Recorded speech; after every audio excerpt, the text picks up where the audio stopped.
results for the Karnataka's election would be announced on Saturday. The southern state of Karnataka went to poll on Wednesday. The economic powerhouse, which hosts India's Silicon Valley in Bengaluru, is crucial for the two main national parties, the Bharatiya Janata Party and the Indian National Congress. The state has a decades-long trend of throwing out the incumbent after every election.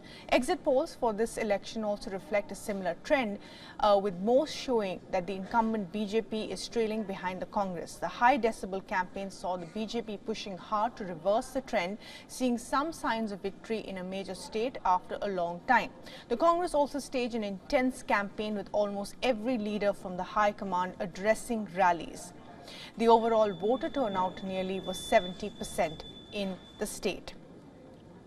Now, if we look at the exit polls as well, which show that the Congress is the single largest party, but missing the majority mark, if it turns out to be true, the Janata Dal Secular will be playing the role of kingmaker in the state.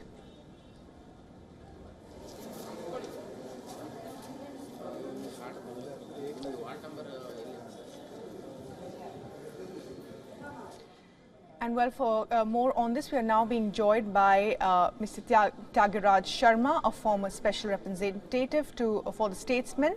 Mr. Sharma, thank you very much for joining us today. For most polls are predicting that the Congress will be the single largest party or a hung assembly. What could it be, and do you see the JDS then playing kingmaker again like it did in 2018? I will still bet on a hung assembly, and I very much see the JDS playing a major role in whichever party woos it. But it will come at a price. Already talks are there. I mean, reports have already been coming saying that JDS wants a piece of the cake in the form of chief ministership. One, alternatively, it also suggests that it would rather prefer Kumaraswamy and his brother to be chief minister and deputy chief minister. In addition, they want certain Lok Sabha seats. And the same will be true in the case of the Congress also. But we do not know whether Congress will bite or the BJP will agree to it. It doesn't look possible that they will agree to the chief minister post, though they may agree to the deputy chief minister post for JDS. Alternatively, it could be possibly that, for 6 months or a year, you could have JDS as the CM and the other party being number two and later on changing. So as of now, it's very difficult to pinpoint what is the likely scenario. But nevertheless, it's a very interesting combination that we've seen earlier also. Right.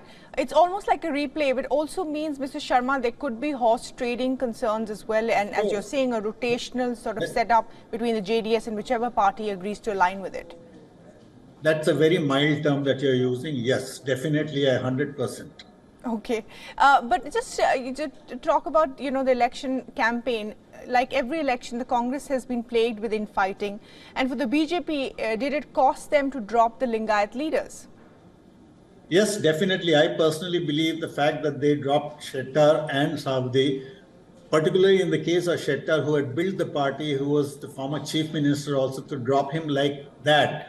Somehow, I don't feel that it went well with the Lingayats, this thing. Similarly, Savdi.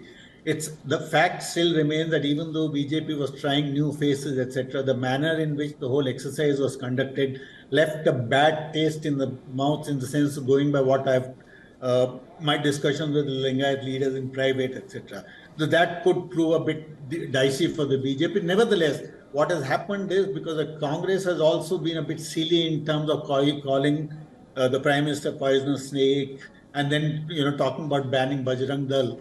Whether you like it or not, the fact that it helped the BJP which was virtually gasping for breath, in the sense that it was facing anti-incumbency plus corruption charges, right? And the fact that in terms of development, at least people didn't notice anything worth the name.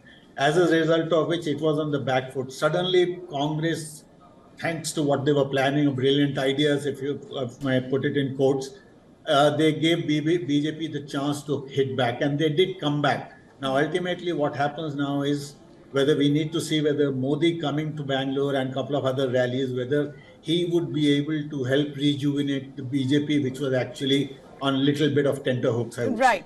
Mr. Sharma, also briefly, as you said that this was a vicious campaign, the fact that Kharge, called, the Prime Minister poisonous snake.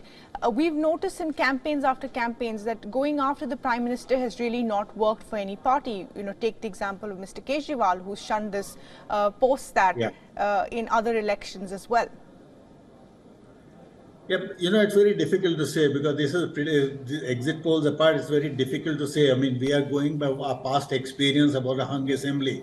But nevertheless, the fact still remains that the fact that Prime Minister had to come all the way for campaigning in Bangalore, for example, and take off from where the Congress had, virtually given something virtually something fell in its lap in terms of Bajrang Dal, etc.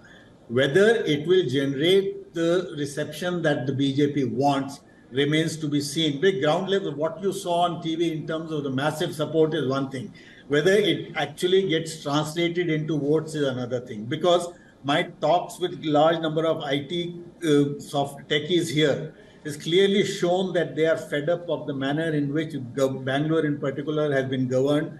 One rain and the whole city is flooded, right? And in fact, out of the 3,500 IT companies, 79 tech parks, etc., the type of infrastructure one would expect that a city like Bangalore would have is missing. And none of the candidates so far, to the best of my knowledge, even we interacted with a few in our apartments and a couple of other apartments, they haven't talked about development. In fact, in terms of development, their knowledge as vast as that of a newborn baby. Yeah. Right. Absolutely, Mr. Tyagiraj Sharma. Thanks very much indeed for joining us with your thoughts. So clearly, you're of the opinion it is going to be a hung parliament. Interesting times ahead for Karnataka. We'll know the results by Saturday.